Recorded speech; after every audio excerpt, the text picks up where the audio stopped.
No hay palabra que no esté en el diccionario. Los vicios del poema dejan de serlo si son verificados en su retórica.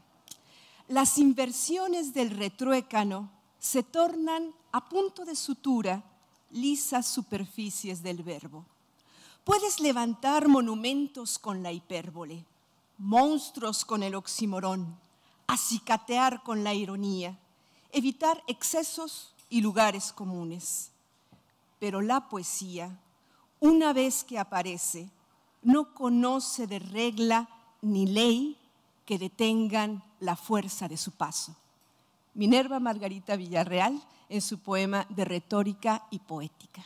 Minerva, muchísimas gracias por estar aquí. Amigos, muy buenas tardes, muchas gracias. A nombre de la Cátedra Alfonso Reyes del Tecnológico de Monterrey, nos sentimos profundamente honrados en este día especial, Día Internacional de la Mujer, que es el día para celebrar las luchas y las conquistas de las mujeres trabajadoras, de las mujeres que crean y transforman al mundo y que hoy coincidió con la celebración del mundo transformado, es decir, de lo que constituye nuestro patrimonio. Y qué más significativo que tener entre nosotros a una mujer que con su trabajo ha configurado parte del patrimonio no solo de Nuevo León, sino de las letras escritas en español. Minerva, es un honor. Dicen que el honor está un poquito pasado de moda y es un poco patriarcal y medieval, pero lo que nunca va a pasar de moda es el enorme placer y el regocijo de poder conversar hoy contigo. Gracias, Minerva. Muchas gracias, Ana Laura. Pues yo te agradezco infinitamente la invitación y es para mí verdaderamente, lo repito, un honor que el Tecnológico de Monterrey, a través de la Cátedra Alfonso Reyes, me haya invitado para esta celebración doble, que es el Día Internacional de la Mujer, y por otro lado Día del Patrimonio, porque eso me alienta mucho, sentir que mi trabajo puede ser parte del patrimonio neoleonés, me alienta a seguir escribiendo. Y más que neoleonés, Minerva, vamos a platicar, vamos a hacer un recorrido, ¿no? Claro que sí. Y el primer punto de donde yo quisiera salir contigo, desembarcar en este viaje, es Montemorelos. Platícanos de Montemorelos y platícanos de las texturas, de los olores, del sabor de la leche fresca, del olor de las naranjas, de la relación con tu abuela, de los peinados de tu mamá. ¿Qué significa Montemorelos para ti y para ti como escritora? Bueno, significa mi raíz y mi radicalidad, porque creo ser una mujer en muchos sentidos radical y radical viene de raíz y mi raíz está en Montemorelos y es una tierra muy rica. Me siento muy plena de, pues no sé, haber tenido la fortuna de nacer allí, de que mi mamá se haya dignado a darme la vida. Estoy muy agradecida con ella que aquí está presente. Y pues tengo recuerdos muy vívidos de mi infancia en Montemorelos, de mi abuela, de mis dos abuelas, mi abuela Mercedes, que era la mamá de mi papá, y mi abuela Elodia, que era la mamá de mi mamá. Y con ellas tuve una relación siempre muy cercana, de tal manera que a veces las sigo viendo, porque yo tengo algo que me pasa muy extraño, que en ciertos momentos de la vigilia o de la oración, pues se me aparecen así seres queridos regularmente que ya no están, o seres que están también. Y bueno, pues esto para mí es materia para la poesía. Y con mis dos abuelas, pues yo tuve una relación muy, muy plena. Y sí, la leche, bueno, cuando yo era muy niña, vivíamos en una calle, que es la calle Parás de Montemorelos, y había un pasillo afuera de la casa, era una casa antigua, con un corredor externo, y luego un patio, y luego un solar. Y en el solar había animales y que criaba mi abuela. Mi abuela vivía en una casa contigua y mi tío, un tío Álvaro, muy querido, que ya no está con nosotros tampoco, todas las mañanas me llevaba, me tenía muy chiflada. Yo era una niña muy chiflada porque me querían mucho, la verdad. Recuerdo que él todas las mañanas me llevaba leche recién ordeñada y a mí me encantaba. Y todavía recuerdo el sabor de la leche recién ordeñada, su tibieza. Es algo tan rico y tan pleno. Recuerdo ver a las gallinas y los marranitos y todo eso, pues fue parte de mi infancia y es una infancia que sigo procurando, en el sentido de que, pues gracias a mi suegro, antes de morir, hace como 13 años, 14 va a ser, nos regaló en Higueras, Nuevo León, de donde él era, un terreno para que hiciéramos. Él siempre tuvo el sueño, porque él vivía en Baja California, de hacer un chaletito en Higueras, volver a Higueras. Entonces nosotros hicimos esa casa y yo la traté de hacer recordando la casa donde yo viví, donde yo nací, con un pasillo que tiene piso de piedra y no tenemos gallinas porque no podemos estar ahí todo el tiempo, pero un primo de José Javier que vive al lado, su esposa sí cría gallinas y bueno, pues tengo la maravilla de ver, como diría Clarice Lispector, las gallinas, todas las tardes al pardear. Ese era un verbo que utilizaba mucho mi abuelita, pardear. Al pardear, pues las gallinas se suben a los árboles y es algo maravilloso. A mí me encanta la naturaleza y gocé mucho ser de Montemorelos, y cada día 8 les confieso aquí ante todos ustedes que yo voy a una misa que se celebra en Montemorelos, en un lugar que me parece muy cargado de una energía mística, pues yo sigo muy cerca de mis raíces, ahí nutriéndolas, ¿no? Pues ya has mencionado, me parece, varias, además de las constantes de tu obra, que si bien es una obra de diversos registros, esta integración con la naturaleza está permanentemente en tu obra. La lluvia y las piedras también están en tu obra, y el carácter místico, que es lo que quiero que hablemos un poquito más adelante. Claro que sí. Minerva, tú te formas, no estudias literatura, sino que estudias sociología. Sí. Y platícame cómo empiezan a dialogar estas dos Minervas, la que busca, digamos, la objetividad de la ciencia social, ¿no? Y la Minerva poeta, que hace esta exacerbación de la subjetividad.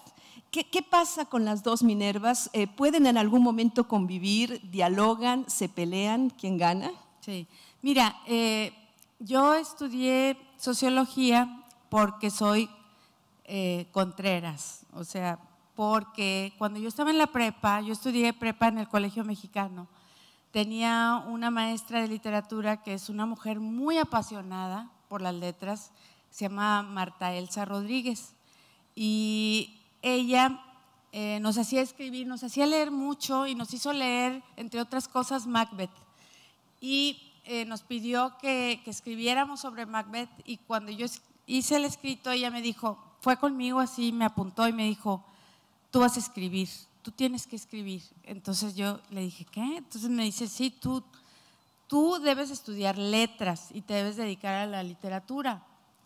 Entonces yo estuve piense, pero como en aquel tiempo tenía muchas inquietudes, las sigo teniendo, porque tú habrás visto en el libro que está por publicarse, que de lo cual estoy muy, muy contenta, que hay en el libro una gran indignación por la situación social y política por la que atravesamos. Entonces, pues yo por esa indignación que he tenido desde siempre, estudié sociología, contrariando a mi maestra, y como iba como al cuarto semestre, mi inclinación fue por sociología rural, porque yo siempre quería volver al campo. De hecho, mi tesis la hice sobre las mujeres en las agroindustrias en Montemorelos, y ahí mi maestro era un argentino entrañable, queridísimo, que es Luis María Gatti, que también ya no está con nosotros, pero está, bueno, de otra manera. Y él nos hacía hacer diario de campo. Y en el diario de campo yo tenía notas cada vez más que eran notas, digamos, poéticas. Entonces él me dijo, no, mira, tú tienes que hacer un diario objetivo de lo que pasa y todas tus alucinaciones las pones en el diario de campo 2, que van a ser donde tienes derecho a la imaginación. Entonces eso hice, pero ya para entonces yo ya sabía que debía haber estudiado letras. Sin embargo, yo me debo a las lecturas de Carlos Marx, que me parecen verdaderamente entrañables, o sea, el capítulo 25 del tomo 1 del Capital me parece una obra literaria excelsa. Recuerdo del manifiesto comunista, por ejemplo, estos versos, porque son versos. En las aguas heladas del cálculo egoísta, el amor está ausente. Está hablando del capitalismo, ¿no? Entonces, para mí Marx, para mí Lévi-Strauss, Marcel Mauss, Durkheim, todos ellos son lecturas a las que puedo volver, ¿no? Y Octavio Paz me enganchó también, muy, muy chava, y Octavio Paz fue así como mi revelación y el derecho a defender el pensamiento. Y yo estudié sociología, pero haciendo trabajo de campo con los campesinos, a los que yo iba, me quedaba en Doctor Arroyo y en Galeana, sobre todo en Galeana, estuve temporadas viviendo en casas de campesinos. Una vez un campesino vino acá y él en su casa me había alojado. Claro, digo, yo les pagaba una cuota, pero estaba ahí y me dijo que no tenía dónde quedarse. Yo vivía con mis papás y yo pues no podía alojarlo en mi casa. Porque pues, o sea, ¿cómo les planteaba a mis papás eso? Y yo sabía que iba a haber problemas y que bueno, era… entonces tuve un quiebre muy fuerte emocional. Y eso me hizo saber la verdad entonces, que no por estudiar sociología yo iba a solucionar el mundo, al contrario, ¿verdad?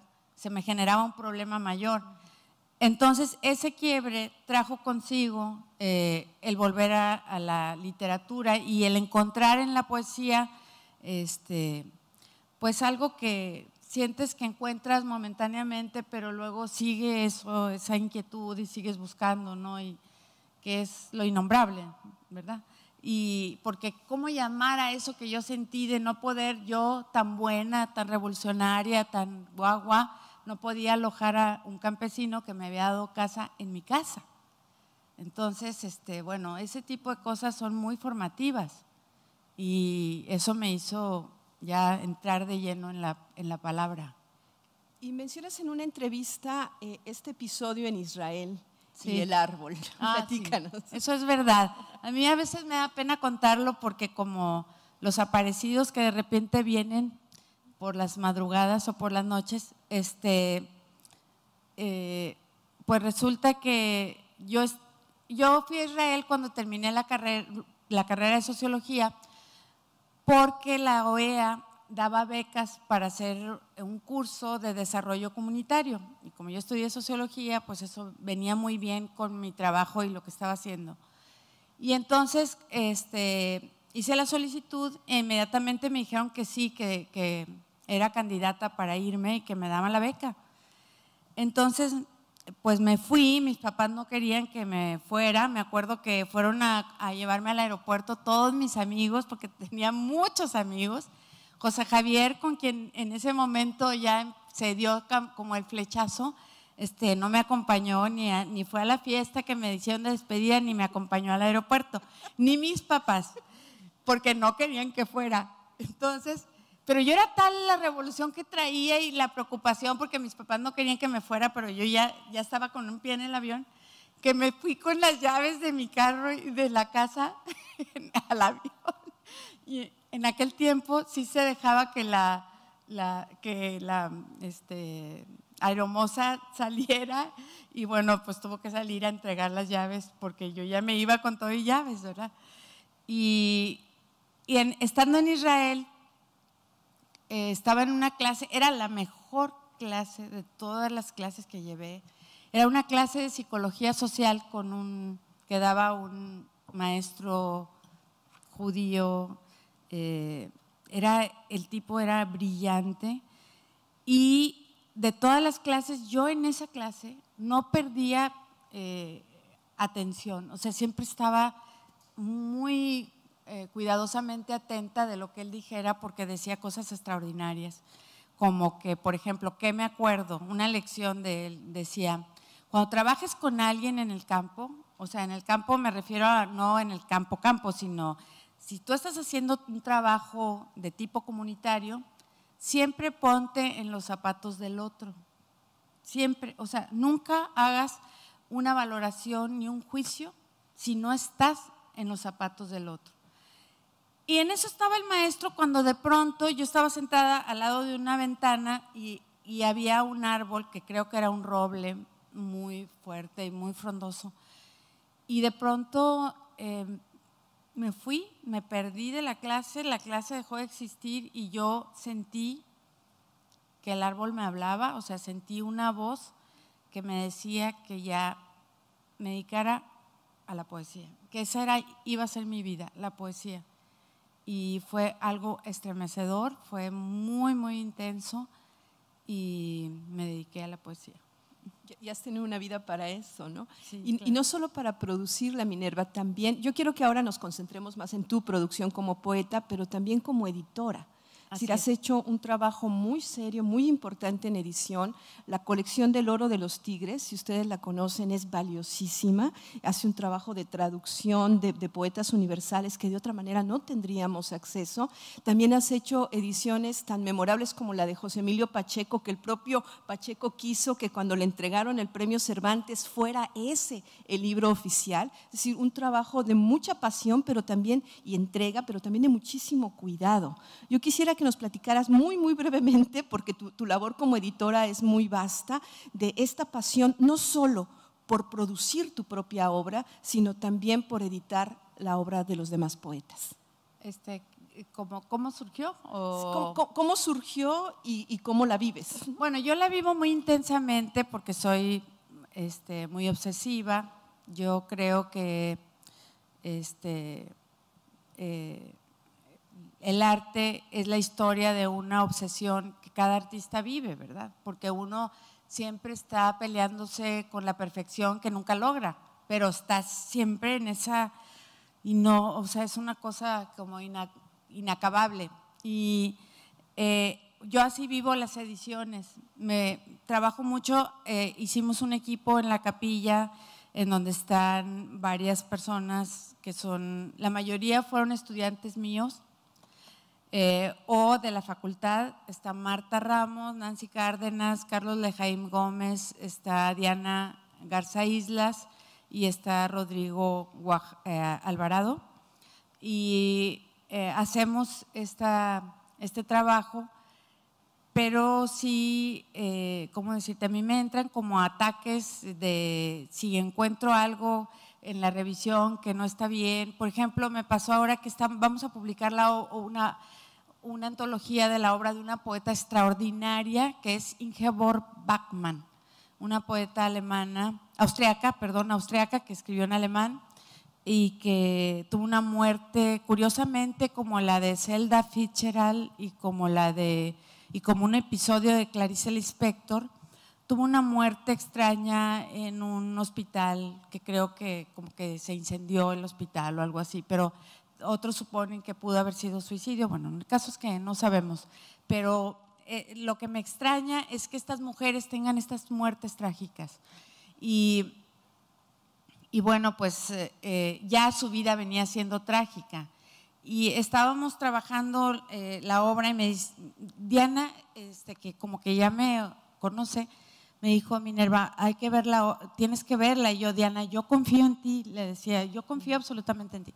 Pero cuando la vi, dije, no, tengo que hablar con el traductor.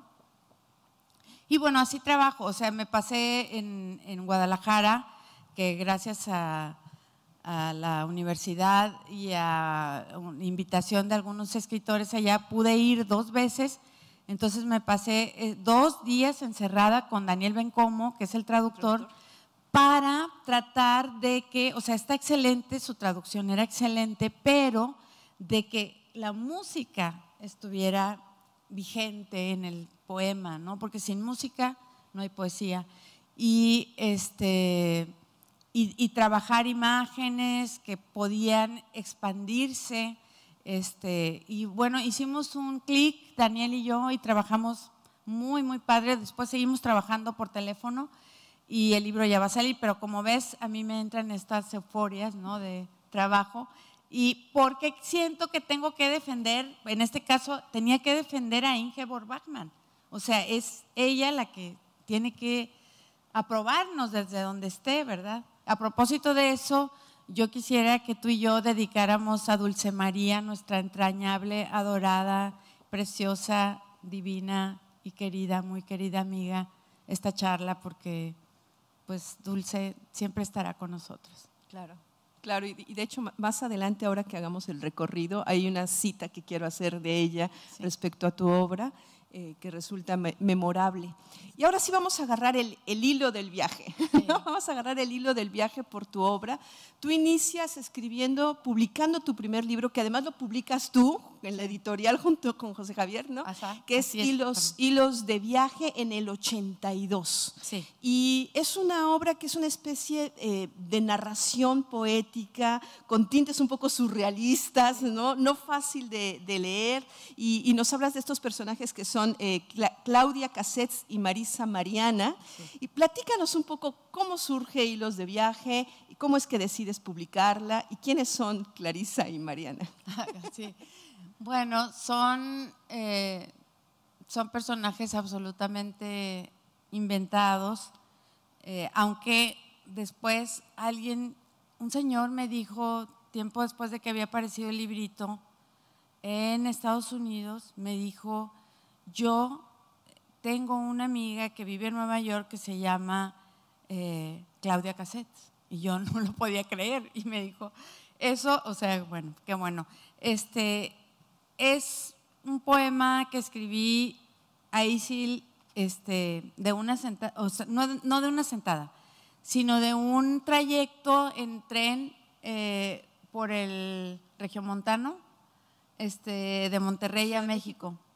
Y durante todo el trayecto hizo muchas horas el tren, como 16, y pues así es que tuve la posibilidad de escribirlo así. Y luego en un viaje. En un viaje, Ajá. Sí, por eso se llama Hilos de Viaje. Y pues son medias estrambóticas esos personajes, pero yo creo que son producto de un extrañamiento de mi viaje después de Israel por Europa, y cosas que vi que fueron así como que pues me pudieron mucho, ¿no? Pero además le escribes desde la forma de las vanguardias. Es decir, no quieres hacer un texto de fácil lectura, sino es un texto complejo y cargado del espíritu vanguardista europeo, ¿no? Sí, sí, claro. Yo creo que porque en esa época yo estaba muy clavada con las vanguardias. Leía mucho a Tristan Tzara, a René Char, el dadaísmo y el surrealismo, y también el ultraísmo. Leía mucho, por ejemplo, a Pedro Garfias, que es un ultraísta, y a los futuristas también. O sea, andaba eso rondándome mucho, y como que uno tiene una idea cuando es muy chavo, es algo que yo veo en casi todos los jóvenes, o sea, y se da, hay como una, ¿cómo decirte? Como que uno quiere empezar terminando, o sea, ya estás más allá, y luego ya cuando estás viejo, quieres hacer todo sencillo, y lo más sencillo es lo más difícil, como decía Borges, porque lo más sencillo, la sencillez viene de la complejidad.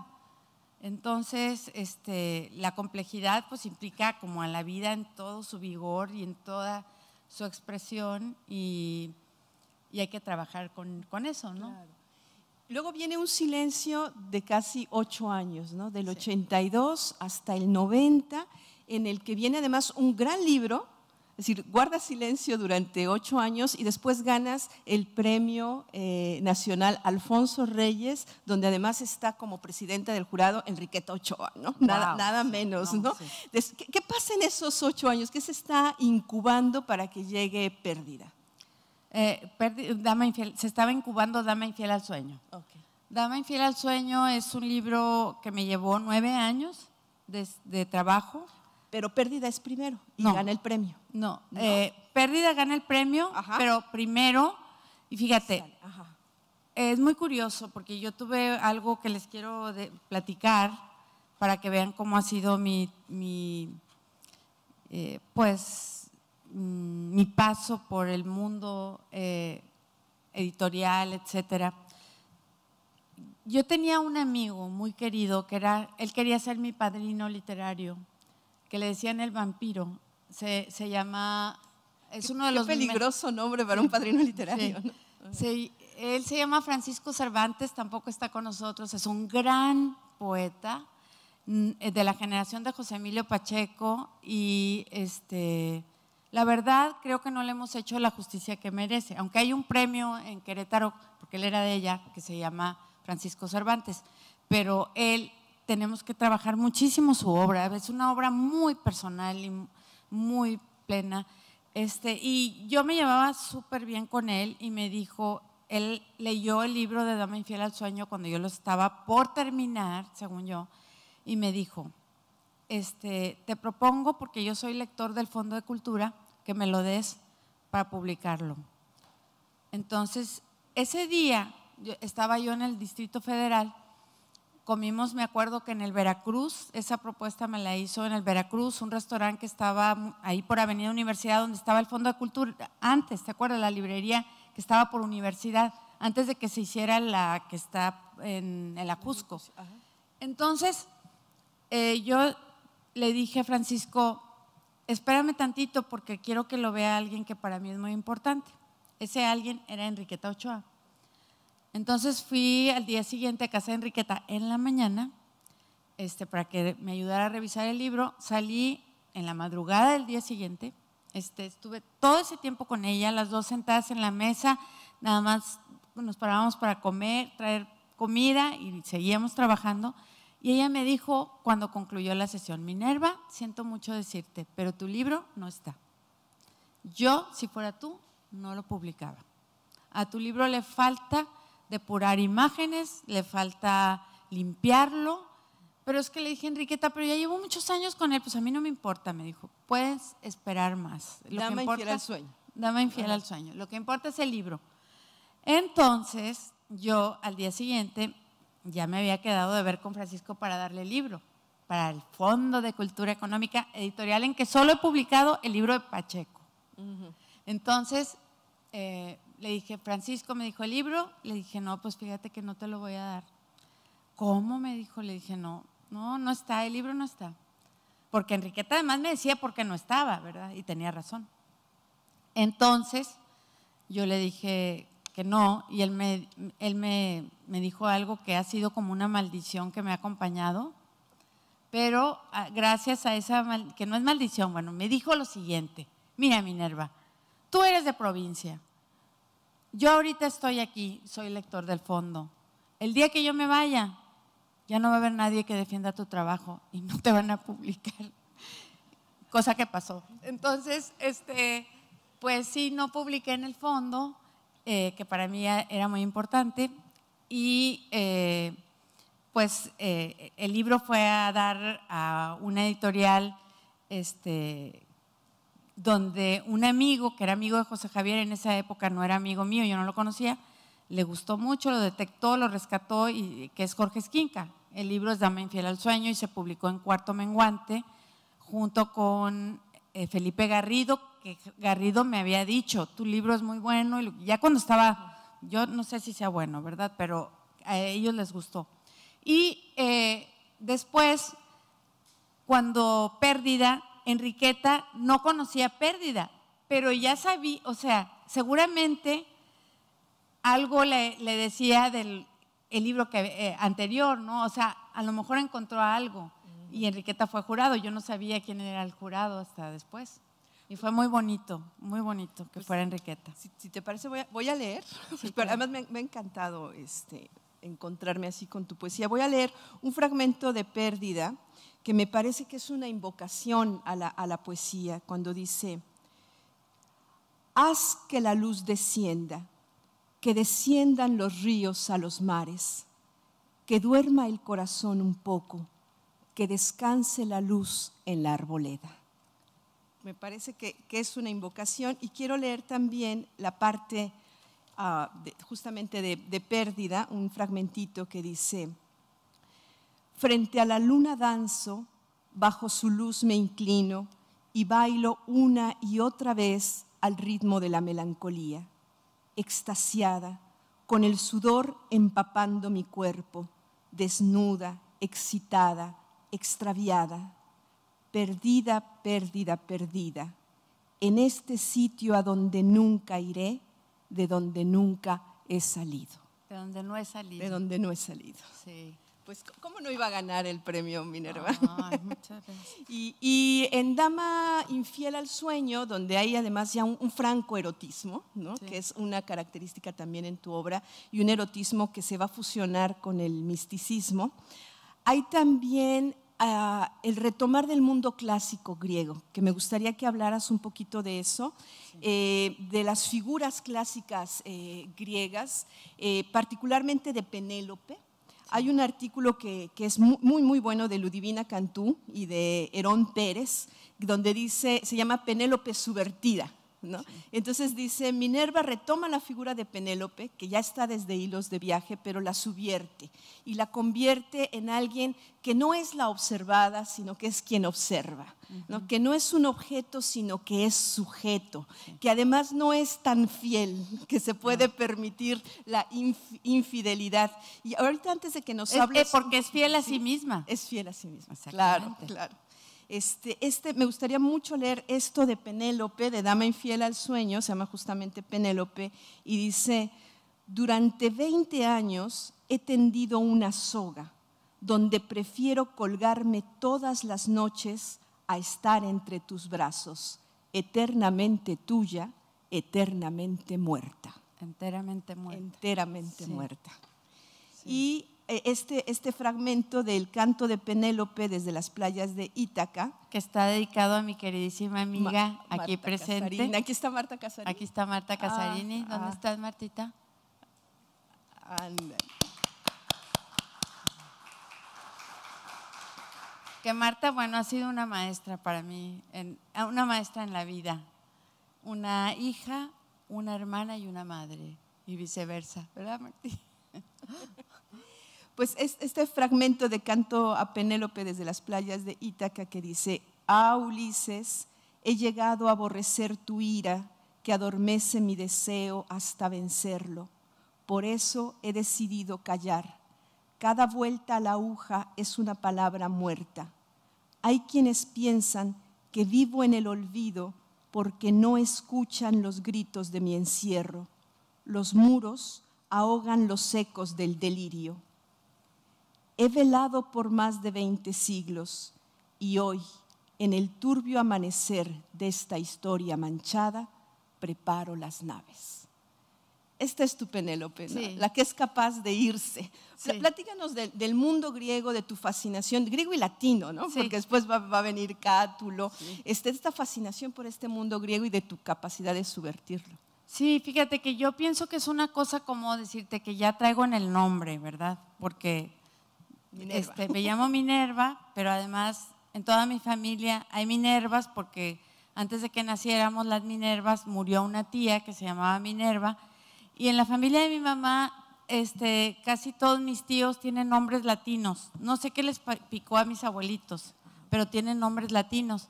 Entonces, yo siempre me he sentido, quizás por esa afiliación del nombre, como muy cerca de la cultura griega y latina, y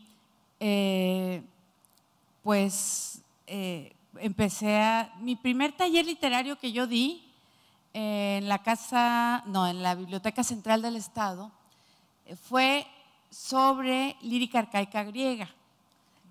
Y el autor que yo llevaba era Carlos García Gual, que es el traductor de los líricos. Para mí, leían Safo, Arquíloco. Arquíloco de Paro, Simónides, toda esta estela de poetas maravillosos. Muchos de ellos también trabajan el epigrama y lo trabajan en un sentido distinto a como lo trabajan los latinos. Pero pues no sé, siempre he estado cerca de eso y quisiera estar más. Ahora, hay alguien que me significa mucho y a ti también, por quien en gran medida estamos aquí, que es Alfonso Reyes, que también él era un helenista. Entonces, digamos, yo en Reyes he encontrado ¿cómo decirte? El río así donde puedo tirarme a nadar y encontrar tesoros en ese nado, ¿no? Que es todo lo que él ha trabajado sobre la edad ateniense, sus traducciones de la Ilíada, que son, no hay cosa más bella de todas las traducciones que se han hecho, aunque desgraciadamente nada más son 10 cantos, ¿verdad? Pero siempre he estado ahí, no sé por qué. Yo siento, a veces me he sentido que he caminado por esas vías así latinas, ¿no? Que no sé, a lo mejor anduve por ahí. Y mis novios, por supuesto, que fueron Marcial y Catulo. Sí. Después de estos libros de Dama infiel al sueño y de Pérdida, viene otro premio, un premio internacional, el Premio Internacional Jaime Sabines en el 94, sí, con El corazón más secreto. Que también hay ahí unos tintes surrealistas muy especiales y confluye como la realidad con la fantasía, ¿no? Personajes con nombres reales que de repente parecen presencias fantasmales, sobre todo en el primer poema, en el de Mareas. Mareas. Sí. Platícanos un poco más de El corazón más secreto. Bueno, yo pienso que El corazón más secreto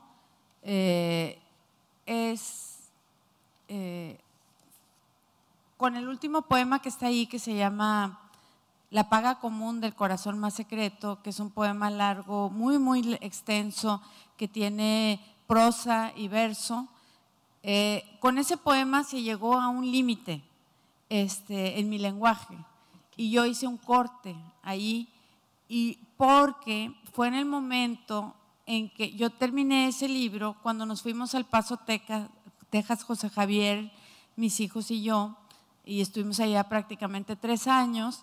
Entonces nosotros nos fuimos a buscar una casa porque mis hijos teníamos 2 perritos y para irnos allá necesitábamos una casa, pero nuestro presupuesto pues no dio para la casa. Entonces, bueno, fue una tragedia. Mi hijo mayor por eso estudió veterinario. Yo ya dimos con eso, porque aquí está Miriam Colín, que fue la que recogió los perritos. Miriam, muy linda. Porque no los podíamos llevar a los perritos, porque en los departamentos donde íbamos a vivir no admitían animales domésticos. Entonces, bueno, fue un rollo. El caso es que yo, antes de irnos, terminé mi libro y como necesitábamos dinero, siempre necesitamos dinero, los poetas más, ¿no? Más porque la poesía prácticamente no se vende, ¿verdad? Y nos fuimos y yo había mandado mi libro a concurso. Entonces cuando fuimos a buscar departamento, cuando regresé casa, que no, finalmente fue departamento porque no encontramos casa, o sea, estaban muy caras. Y cuando regresamos, me acuerdo que abrí la puerta de la casa de mi mamá, o sea, mi mamá me abrió y me dijo, ¿te hablaron ¿de dónde? Me dijo mi mamá, ¿de dónde te hablaron? ¿De dónde? Sí, de Michoacán. Y entonces le dije, ¿Michoacán? Entonces me dijo, no, de Chiapas. Y yo dije, de Chiapas, le digo, ¿por qué? De un premio. Y entonces fue maravilloso. Fue maravilloso porque eso nos salvó, porque gracias a José Javier y su pericia, ahí donde lo ven, sesudo matemático e inversionista, me dijo, cámbialo a dólares, Minerva, porque capaz de que el peso se devalúa. Y se devaluó. Si no, no hubiéramos podido regresar, yo creo, de allá. Y luego viene de este poema que lleva ese título, escribe su nombre con ese título, ¿no? La paga común del corazón más secreto. Que es un verso de Dylan Thomas. Dylan Thomas, ¿no? Exactamente, ¿no? Que dices, pues la pretensión es esa, ¿no? Ganar como la paga común del corazón más secreto del lector. Sí, el corazón más secreto es el corazón del lector, ¿verdad? Que yo siento que esto no es parte de la teoría de la recepción, pero pudiera serlo, que cuando un lector se entusiasma con un poema, por ejemplo, yo me entusiasmé con la obra de Ingeborg Bachmann, como me he entusiasmado con la de Clarice Lispector, con la de Sylvia Plath, con la de Annie Sexton, con la de Anne Carson, que se da algo que es como una fusión inconsciente entre ellas y yo, o sea, aunque ellas no estén, están de alguna manera, ¿no? Y eso le pasa a cualquier lector. Entonces, pues ahí la lectura es mucho más que la lectura. Yo la verdad pienso que estamos en un momento que puede llegar a ser trágico en la historia humana, porque con ese rollo que traen de que ya el libro va a desaparecer, el libro no puede desaparecer por principio, pero segundo, el libro tiene la ventaja como objeto de que te aproxima al ser que te está dando su vida, porque lo que escribió es su vida, o sea, hizo de la escritura una vida, no quiero decir que sea biográfica, claro, sino que es una apuesta de su vida, una entrega. Entonces, ¿qué te está dando? Lo más íntimo, y el lector también en su lectura se conecta en esa intimidad y da su intimidad, ¿no? Entonces se crea una relación muy rica, emocional. Claro, es una comunión, ¿no? Es una comunión. Y los autores se convierten como nuestros mejores amigos o más que eso mientras los estamos leyendo, ¿no? Hay un poema de Quevedo que es bellísimo, que habla de eso, de sus amigos difuntos, que son los que están más vivos, que son los libros. Claro. Sí. Y hay también, para ir entrando ya a este tema apasionante en tu poesía, que es el misticismo, ¿no? Sí. Hay una comunión, sí, desde luego con el lector, pero hay una comunión con lo trascendente, con Dios. Hay una comunión con Dios entendido también como verbo, ¿no? Sí. Como lenguaje. Y justamente de la paga común del corazón más secreto, me gustó muchísimo, me conmovió este fragmento que dice: uno es el verbo, muchas las voces que dicen sin decir. La tromba arrecia y eclipsa los vestigios, cubre la humedad las escaleras y allí enraiza la selvática, empolla el ave, vagan verticales al vuelo los insectos y es el mismo clamor el del prelado y el guerrero, el mismo lamento el de los pescadores, la misma voz que se levanta de la tierra y destempla cada paso que das, cada palabra que encubre tu palabra. Antojo es la cara de las cosas, arbitrio la voluntad, y todo transcurre abajo, donde tú no puedes ver, allí donde el alfanje del deseo rasga la penumbra de la carne, en esa fuente de amor cuando luchas de hinojos con el ángel. La anunciación, ritual que festona la vigilia de los sentidos. Nada somos sino el pulso incesante, el corazón y el tálamo, la sonora raíz de la mandrágora.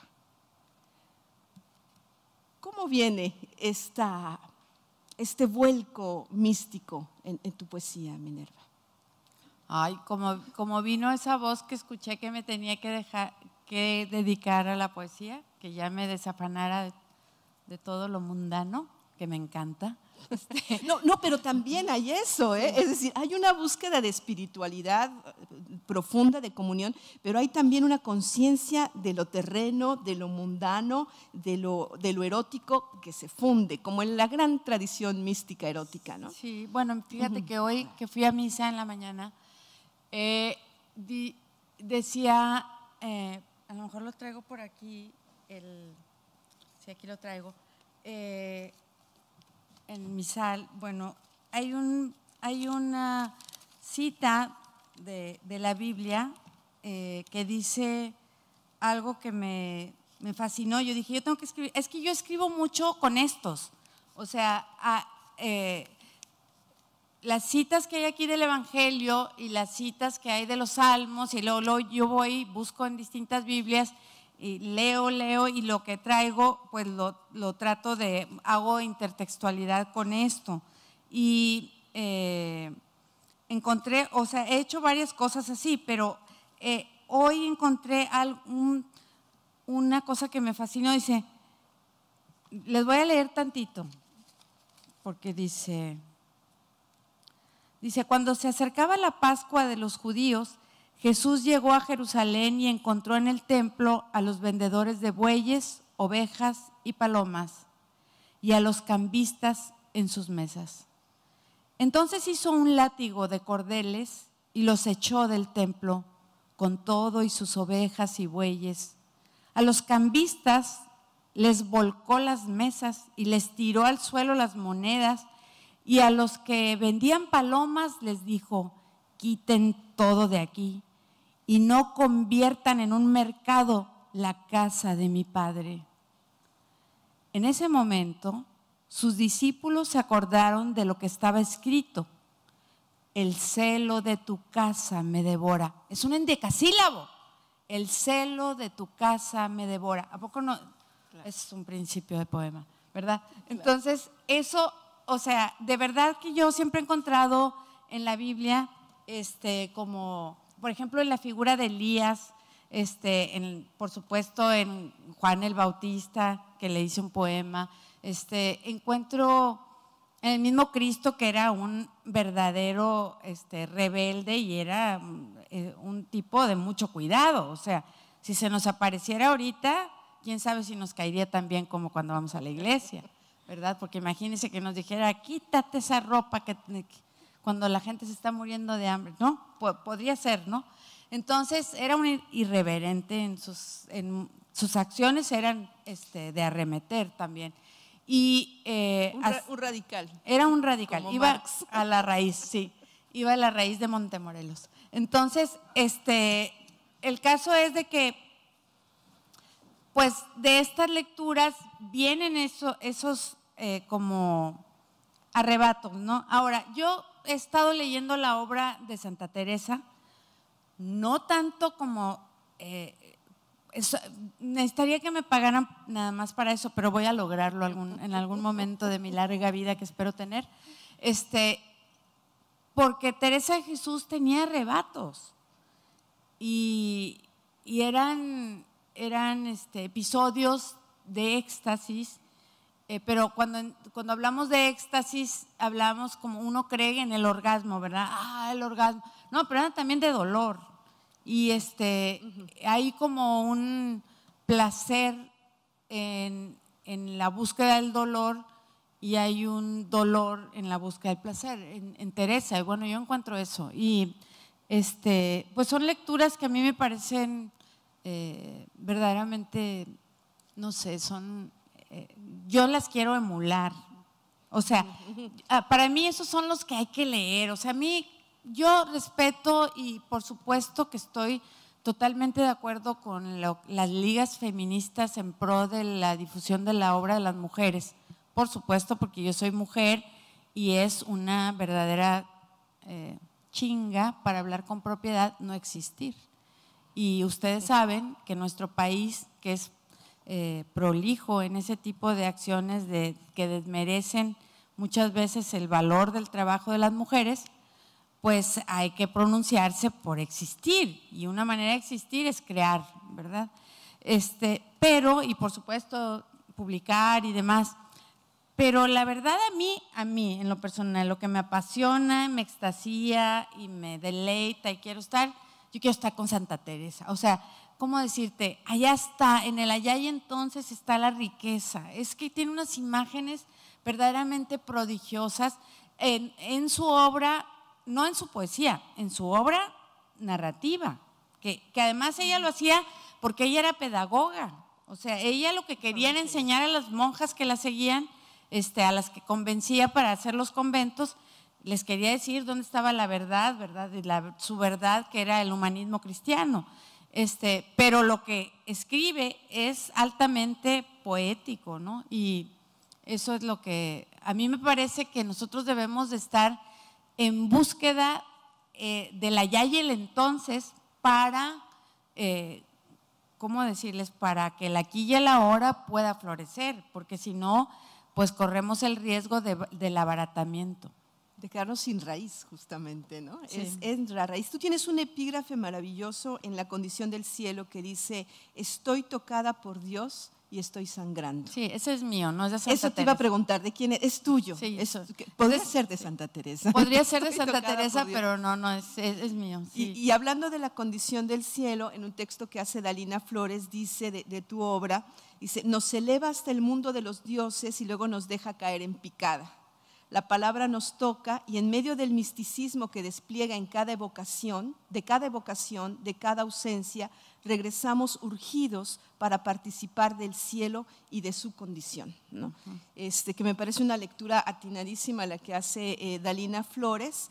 Y aquí me encantó, de la condición del cielo, me encantó este fragmento. Dice: sueño de un lienzo en la ruta del agua, los zapatos de noche en la lluvia cerrada. De noche mis zapatos se internan, se derraman. Somos un sueño en la ruta del agua, zapatos de la noche que interna se derrama en busca de esos barcos que flotan por mi casa. Y no sé si lo quieras leer tú, a mí me gustaría mucho que lo leyeras tú, donde retomas el Cantar de Cantares, retomas el querida y muy enferma estoy de amores, ¿no? Que es hermosísimo, que me parece que eres una gran lectora de los salmos y particularmente del Cantar de Cantares. Bueno, está el espíritu y el ritmo en tu obra. Muchas gracias, Ana Laura, por dar con eso, porque la verdad es de que yo sí soy una apasionada del cantar. Para mí no hay poema más bello y erótico que el cantar, y luego le sigue el cántico de San Juan de la Cruz. Yo creo que ahí está todo está, no tenemos que ir más allá, por supuesto que tenemos que ir, pero quiero decir que esto es una absoluta belleza, ¿no? Y tú lo rehaces, lo reescribes, lo reconstruyes, Fuego en el centro de la página. Sí, este poema está dedicado a mi adorado amigo, que también ya no está, pero está, que es José Emilio Amores. Por eso va a terminar como va a terminar. Dice: fuego en el centro de la página, emanación que eleva entre celdas el oro del lenguaje en busca de otro cielo, que herida y muy enferma estoy de amores, lenguas de su detenimiento. En ese campo blando la batalla en torno a amor, bajo la media luna, helechos y ríos de cadencias, aves y olas de lagartos, entre hojas de espuma y borradores, cércame de manzanas y de olores, desátame de trabas, de túnicas, sandalias, asciende ya conmigo tus muslos, tu albedrío, que herida y muy enferma estoy de amores, signos de brazos que acarician. Abre tus ojos, adéntrame en la balsa de tu lecho, estáncame de rutas que se cruzan, cércame de manzanas y de olores, que herida y muy enferma estoy de amores. La fiebre del deseo que viaja en el palacio de la página, no hay más techo que estrellas, no hay más lluvia, no hay cimiento asidero, ni granito, ni mármol o alfombra meditada. Como espejo la colcha en la playa del lecho, bajo la media luna. Todo fuego es un río que ilumina con ansia los cuerpos que se aman. Sus lenguas se entrelazan, trascienden ya la página, apuntan destemplando el mentiroso muro, que herido y muy enfermo estás de amores. Y le das el giro, ¿no? Sí. Le das el giro. Ay, gracias. Gracias. Luego, pues hablando de herida luminosa, que escribe también un texto muy hermoso, Dulce María, Sí. y que además me parece que da en el clavo cuando dice, escribe una historia de amor que logra decir un amor sin historia. ¿No? Qué bonito. El sentido universal que ella encuentra, ¿no? Una historia de amor que logra decir un amor sin historia. Y nos dice ahí Dulce María también que ella conoció una primera versión y que le pareció que había como una marea ahí desbocada y que tú después la domaste, ¿no? Sí. Con este cuidado que eres, ¿no? Con esta dedicación que tienes. Decía Dulce María, a la versión que salió publicada me parece que pasó por un proceso en el que domó esa marea oceánica. Sí. Y nos habla también, Dulce María, de este asunto de las fronteras del yo, donde el yo, en esta actitud mística, está a punto de diluirse, ¿no? Siempre está a punto de perderse, pero se recupera siempre en la palabra. Sí. ¿Cómo era esa primera versión? ¿Qué pasó? ¿Es verdad? Sí. ¿La domaste conscientemente? Yo siempre trabajo y de hecho gran parte de mi dolor con respecto a que Dulce María ya no esté entre nosotros es que Dulce y yo trabajábamos juntas desde que las dos estábamos panzonas de nuestros hijos. Me acuerdo de una vez llegando al Florian, que en ese entonces era el Florian, que ahora es un Vips o no sé, que está aquí en Plaza La Silla. Y me acuerdo que iba saliendo Ricardo Elizondo, que ya mencionó aquí Felipe, y Ricardo me dijo, ay, bonita, porque siempre así me decía, ¿qué andas haciendo? Le dije, vengo con mi comadre a trabajar. Entonces me dice, ¿cuál comadre? Le digo, pues Dulce. Entonces me dice, ay, ¿qué van a trabajar? Le digo, poemas. Entonces me dijo, ay, pobres de ustedes, qué envidia les deben de tener a las becadas. Y yo, ¿cuáles becadas? Mira, todo este viejerío, me dijo, están becadas. O sea, eran las señoras que estaban becadas por los maridos, tomándose el café muy cordialmente y platicando los chismes del momento.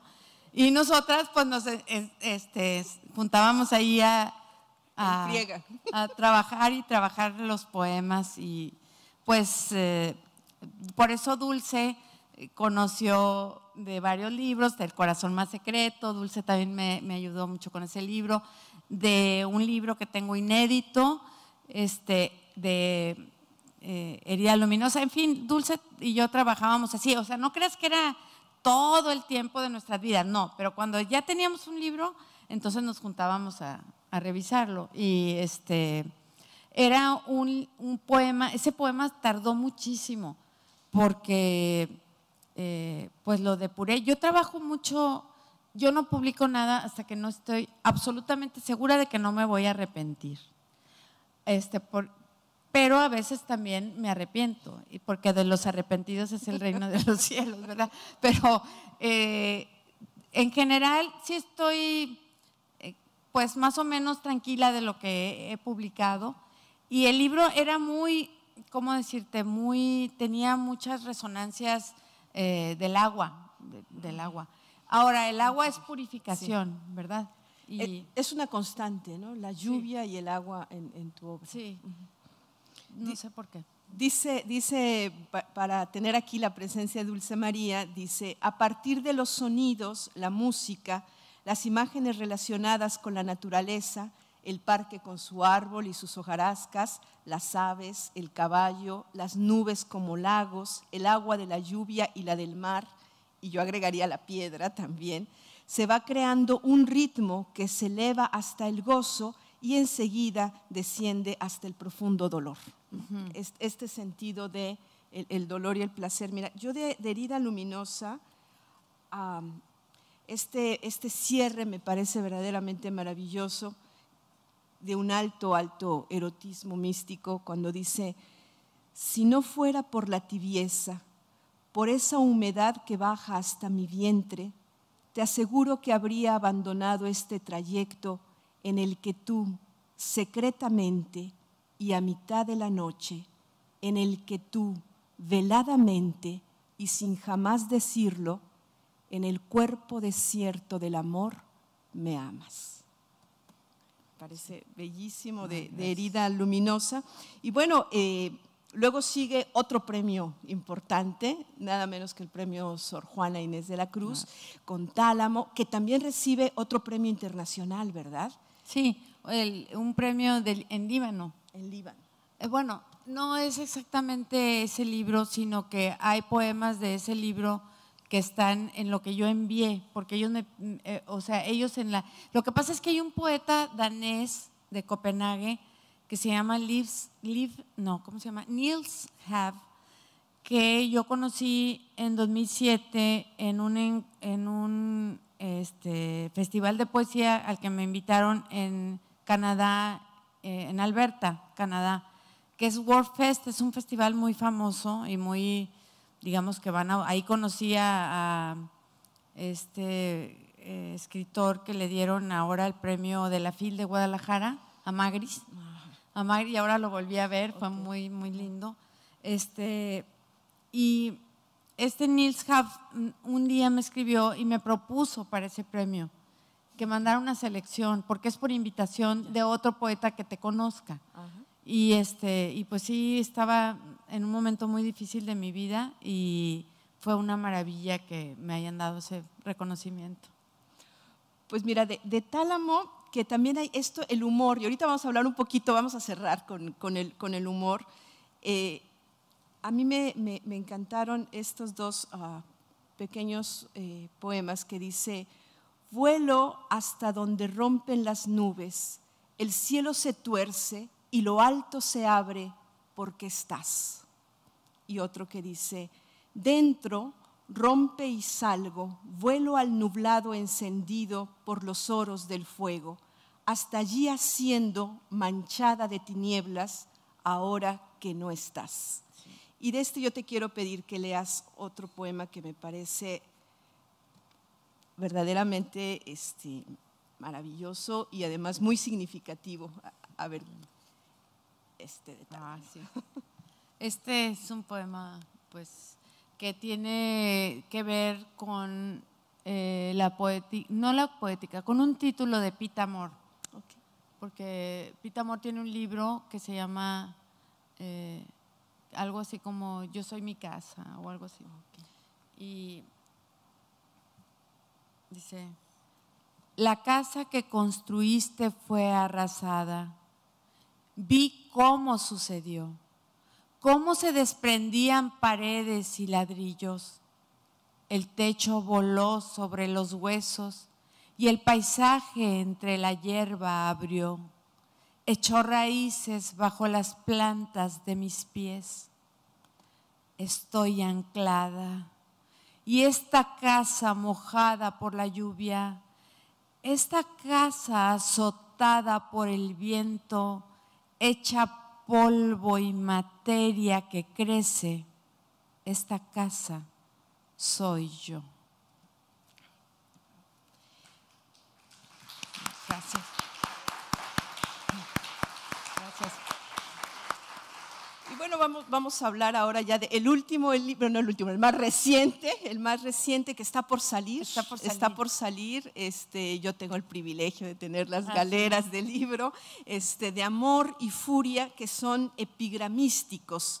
Esto del epigrama que implica la sencillez, la agudeza y la profundidad, ¿no? Sí, y la majadería. Y la majadería a veces, ¿no? Por ejemplo, dice, Juan de Iriarte define así el epigrama, dice: a la abeja semejante, para que cause placer, el epigrama ha de ser pequeño, dulce y punzante. Así es. Y así me parece que son tus epigramas. Y hace un prólogo Aurora Luque, donde nos dice: Villarreal nos indica la vocación urbana de los poemas, descarados como grafitis callejeros, como pintadas furtivas en los baños públicos o como apunte con barra de labios en el espejo de una habitación de hotel. Sí. Nos dice que así son los epigramas. Y bueno, a mí me encantó que dice, de hecho, que me parece de una precisión y de una sencillez tan profunda: tu silencio hiere, tu palabra mata, tu reino es de este mundo. Sí, que si te fijas, aunque Aurora Luque dice en el prólogo que ese poema lo pudo haber escrito Marcial, Es verdad que lo pudo haber escrito Marcial, porque Marcial vivió después de Cristo, ¿verdad? Según tengo entendido. Sí, o sea, y esto son palabras de Cristo. O sea, mi reino no es de este mundo. Claro. Entonces yo por eso digo, el mío tampoco, porque este mundo está muy feo. Pero bueno, hay que disfrutarlo, gozarlo y profundizarlo lo más que se pueda, porque aunque esté feo, es bellísimo. Aunque esté muy feo, digo, por culpa de algunas autoridades, ¿verdad? Pero fuera de ahí… Pero vivir es bellísimo, Vivir ¿no? es bellísimo. Cierra el prólogo Aurora Luque diciendo: los epigramísticos de Minerva Margarita Villarreal circulan por los siglos y nos traen los ecos de la eterna carcajada. La vida es amarga, estrafalaria y ridícula, pero es la vida. Y aquí hay otro que me gusta mucho, Minerva, que dice: hasta que la muerte nos separe, que dice: con tal de librarme de ti, haré construir un enorme palacio, tantas habitaciones y sirvientes que la ciudad entera quepa en él. Entonces, reina en su laberinto, vagarás hasta perderte. Sí, pues yo aquí tengo la fortuna de vivir en una sociedad, la regia, que es tan escindida, es tan escindida que ha hecho 2 ciudades. Monterrey, a la que descuida, y San Pedro Garza García, a la que pondera. Entonces, ¿se fijan cómo somos clásicos? Porque así más o menos se espejeaban las ciudades entre los esclavos y los señores, el imperio, ¿no? Y bueno, pues esto yo creo que…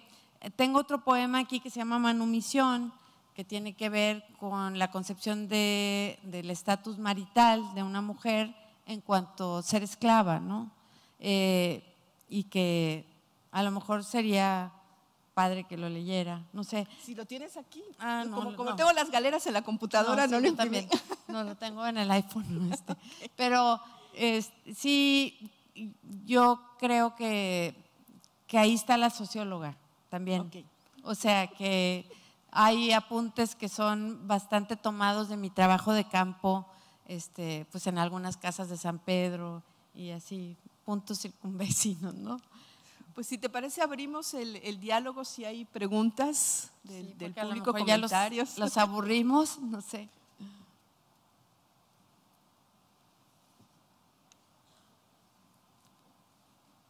Sí. Cristina. No conozco el poema, pero en el fragmento que leyó Ana Laura, y es nada más como dar a lo mejor, si sirve, un pretexto para que comentes. Escuché resonancias de Gorostiza también, como digamos este sentido de trascendencia y pues de búsqueda de lo absoluto. Sí, no sé si quisieras comentar algo al respecto. Sí, bueno, yo sí, de Muerte sin fin y de también ¿cómo se llama? De las barcas, no me acuerdo, el otro librito que tiene, que es bellísimo también. Bueno, sí, yo he hecho un ensayo sobre Gorostiza, sobre Muerte sin fin. A mí me gusta muchísimo, creo que es uno de los grandísimos poemas del siglo XX, Muerte sin fin, y en especial le tengo mucha devoción a Gorostiza. Y sí, claro, debe haber resonancia no nada más en Herida Luminosa, sino en todo, yo creo. Y bueno, dijiste exactamente la palabra en la que estaba pensando, esta idea de la resonancia en la poesía, que no es cita. Pero en ese fragmento que leyó Ana Laura, bueno, que todos los que selecciono me parecen maravillosos, sentía toda esta resonancia de la poesía española, de la tradición poética española, o sea, y como acababas de hablar de Santa Teresa, pues ahí oía, no sé, esta tradición del lenguaje poético. Sí, además yo di clases casi todo el tiempo, yo daba literatura española contemporánea, daba 98, generación del 27 y literatura de posguerra. Y por José Javier y luego por propia búsqueda, me clavé y me sigo clavando. Por ejemplo, ahorita en Teresa de Jesús, pero estando en El Paso, Texas, yo tuve 3 años para leer ahí casi que todo Góngora, todo Quevedo, todo San Juan de la Cruz, no todo Teresa, porque es intensísima esa mujer, tiene uno que hacer altos, pero Sor Juana, después, digo, acá en nuestra tradición, y pues la verdad uno se debe a todo eso y tiene que haber resonancias. Yo pienso espero que eso hable bien de mi trabajo. Claro. Sí, sí, cómo no. Todo gran poeta es un gran lector. Y a veces eso se olvida, ¿no, Minerva? Sí. A veces se cree que se puede escribir sin haber leído y tú eres una gran lectora, ¿no? Bueno, es que no puede haber una cosa sin la otra. Yo pienso que cuando la persona que escribe no lee, pues tiene una dosis de soberbia mucho más alta que la creación te puede permitir. La creación es un ejercicio altamente espiritual que no nos permite que la soberbia se imponga. Es algo con lo que tenemos que luchar los creadores, mucho. Y pues yo creo que en mi trabajo no hay soberbia, ¿verdad? Sí. A pesar de que soy un poco mamoncita, sí, no es cierto. Pero hay una gran profundidad y hay una luminosidad. Ay, qué bueno. Me parece. No, digo esto porque yo me acuerdo, guardar las distancias, porque quién es una para hacer comparaciones, pero yo pienso que a veces un escritor, en mi caso, por ejemplo, yo ahorita me siento alejada. Mi convivencia con los jóvenes pues es con mis estudiantes en la carrera de letras y con los editores, que mis compañeros de trabajo que trabajan ahí conmigo, que hacemos El Oro de los Tigres. Pero fuera de ahí yo no puedo andar cazando lecturas de jóvenes porque digo, imagínate, ¿cuánto tiempo me quedará de vida? Yo espero vivir mucho, pero sabrá Dios, ¿verdad? Porque eso no depende de ti. Entonces, imagínate que no he leído completa Teresa de Jesús, o sea, o me faltan cosas de Sor Juana, o no sé, o sea, uno tiene que abrevar en los afluentes que te van a nutrir. Y pienso esto, digo, de la soberbia.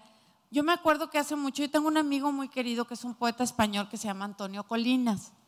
Y Antonio Colinas yo lo conocí en la Universidad Iberoamericana hace muchos años, porque nos habían invitado a José Javier y a mí a un encuentro del mundo latino, creo, y venía un séquito de poetas españoles, venía José Hierro, Antonio Colinas, Antonio Carvajal, entre otros, son los que me acuerdo.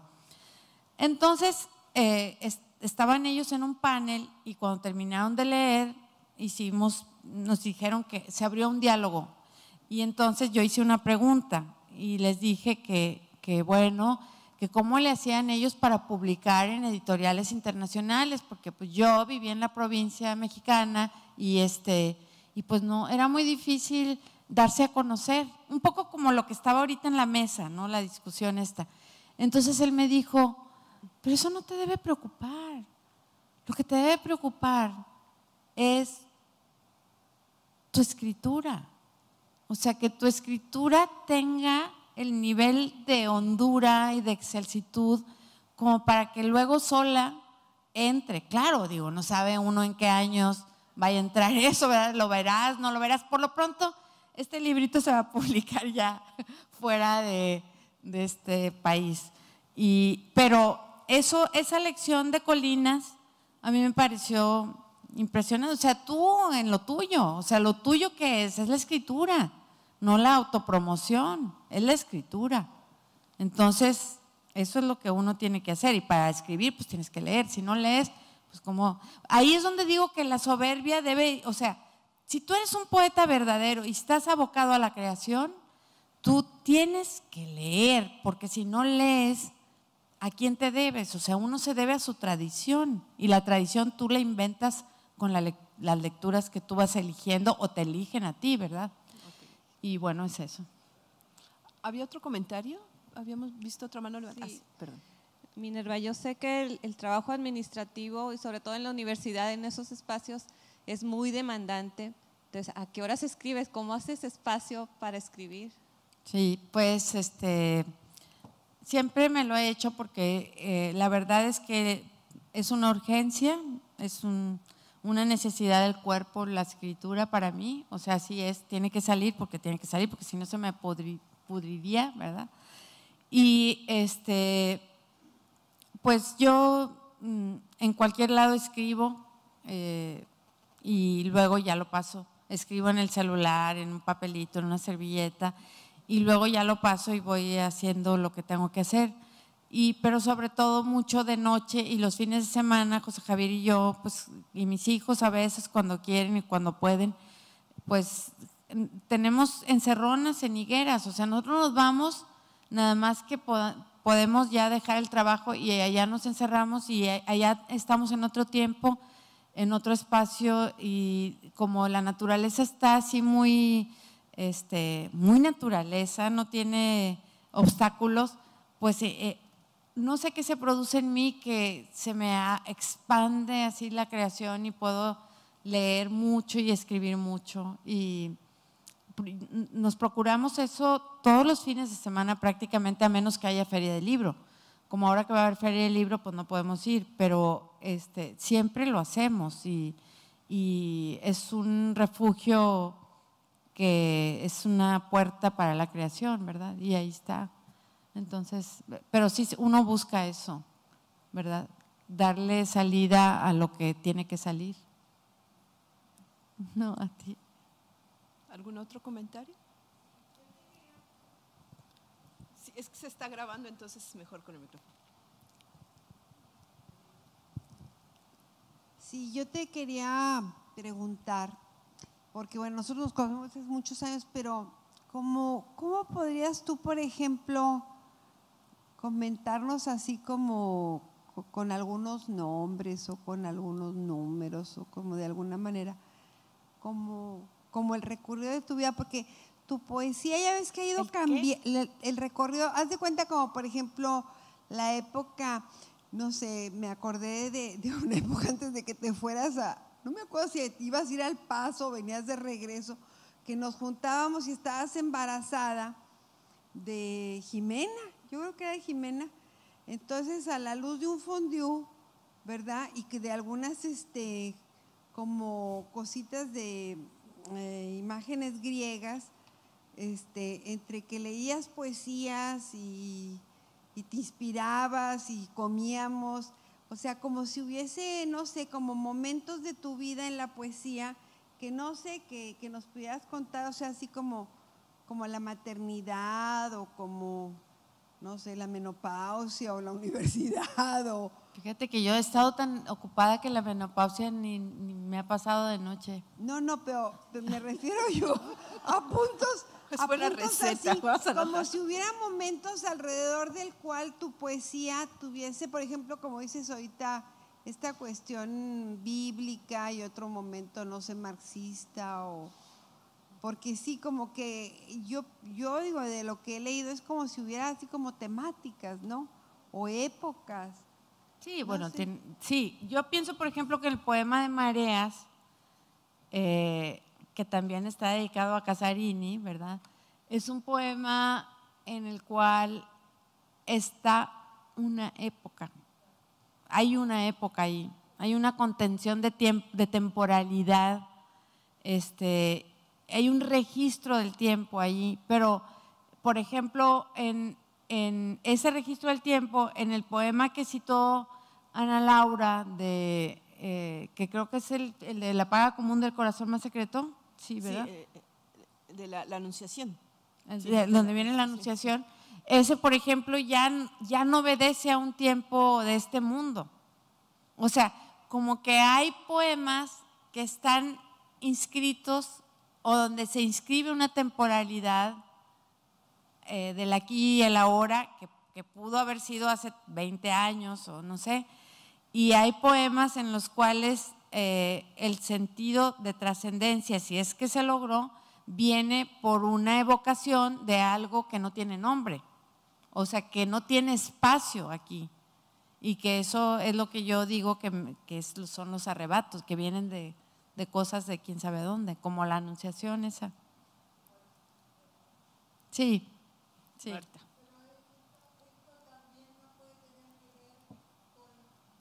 Si me pasan el micrófono. Sí, por ejemplo, yo me acuerdo aquellos momentos donde nosotros llegamos. Los argentinos. Sí. Y bueno, y tú ahí moviste muchas cosas. ¿Moví? Sí. Moví muchas cosas en mi vida. Claro. Pues sí, ¿cómo no iba a mover si llegaron ustedes? No es por eso, no es por eso. Es por lo que ella decía recién. Tú por ti. Por lo que ella estaba diciendo respecto a, bueno, cómo definir las cosas, los momentos, las estructuras, etcétera, etcétera. Entonces, ahí nosotros vivimos un momento contigo y tú con nosotros. Sí, que está, yo siento que en Mareas está eso ahí. Está totalmente. Y que desde ese punto de vista es lindo lo que mi amiga te está preguntando.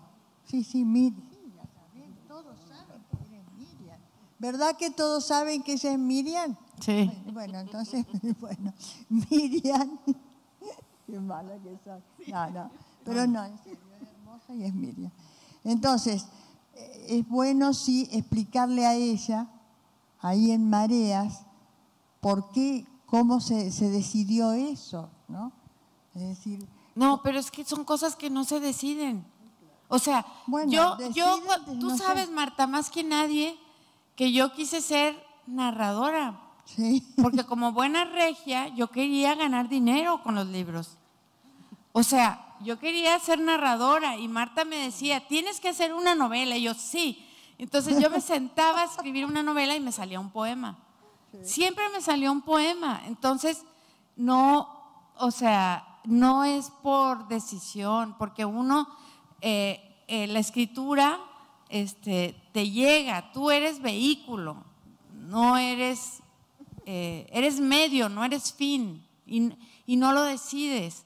Lo que sí tengo mucha claridad es de que sin voluntad creativa y sin disciplina y sin método, ¿de qué sirve que lleguen los hados, verdad? ¿De qué sirve que lleguen las voces? ¿De qué sirve que llegue el dictado?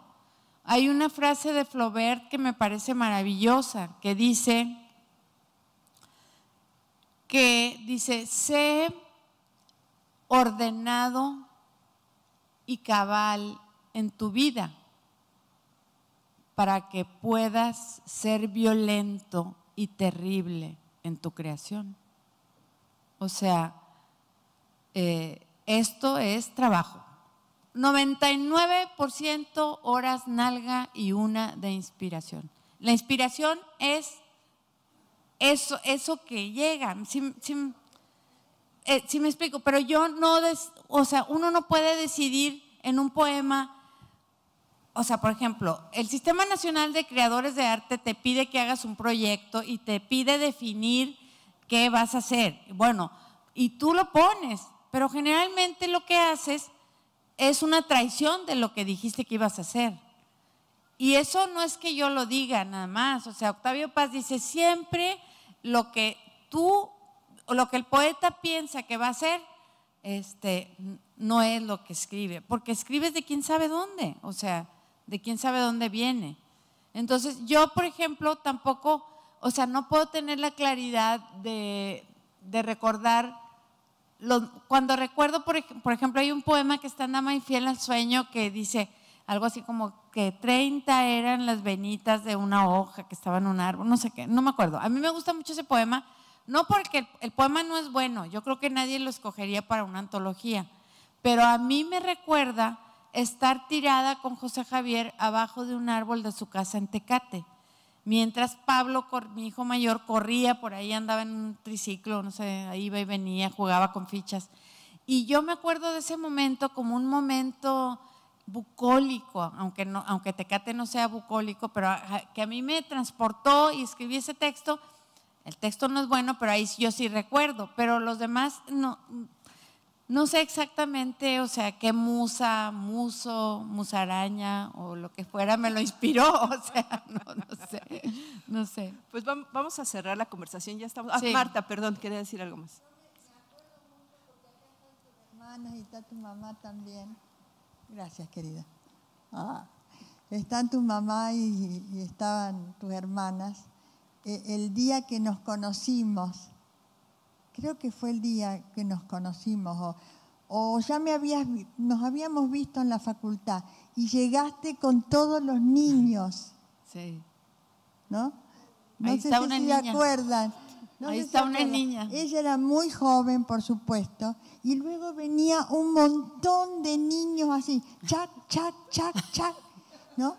Y todos de pronto tocaron así, ¿no? La puerta, y yo abrí y me encontré con ella y todo el resto de las que se ve que querían conocer, ver qué íbamos a hacer, no sé, pero nunca olvidé eso, porque fue una cosa súper tierna.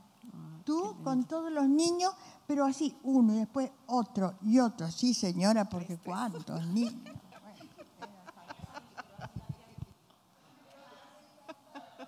A ver, Adriana. Sí, Adriana. En Minerva, que es mi hermana, Minerva siempre, los poemas, le comentaba ahorita a Pati, los poemas que hace, digo, yo no sé poesía, leo lo que ella me da, pero a mí me llaman por teléfono a las 11 de la noche, hace rato venía manejando y tengo que poner el teléfono en altavoz, porque me dice, escúchame bien este poema, o sea, sin decir más. No, me dice, escucha el poema y dime tú qué le entiendes. Entonces, pues yo ya me concentro y le digo lo que yo creo, lo que transmite el poema. Y me dice, ok, entonces sigo adelante. Y luego pasan 5 horas y me vuelve a hablar, aunque yo esté consultando, lo que sea. Y le digo, al ratito te hablo, a veces estoy con paciente, yo soy médico, estoy con paciente, y le digo, al ratito te hablo. Y luego ya le hablo a la salida y me lee el poema. Y me dice, entonces sigo adelante. Y que eso creo que es muy bueno porque pues yo soy público general, yo no soy poeta. Entonces, pues que se entienda, es importante. Pero lo bueno es que ya gané una nueva escucha llamada Ana Laura Santa María. Sí. Un número telefónico más. Sí, exactamente. ¿Qué haríamos sin Graham Bell? Cuidado si están en el celular de Minerva. Qué maravilla. Bueno, yo quería cerrar esta conversación con este poema que me parece que sintetiza la vida de Minerva en su relación con la literatura y que está en el poema, en el libro de Tálamo, y dice: atravieso esta luz porque el cielo me llama, pero la luz es llama y lo que llama es luz. Muchas gracias, Minerva. Gracias a ti.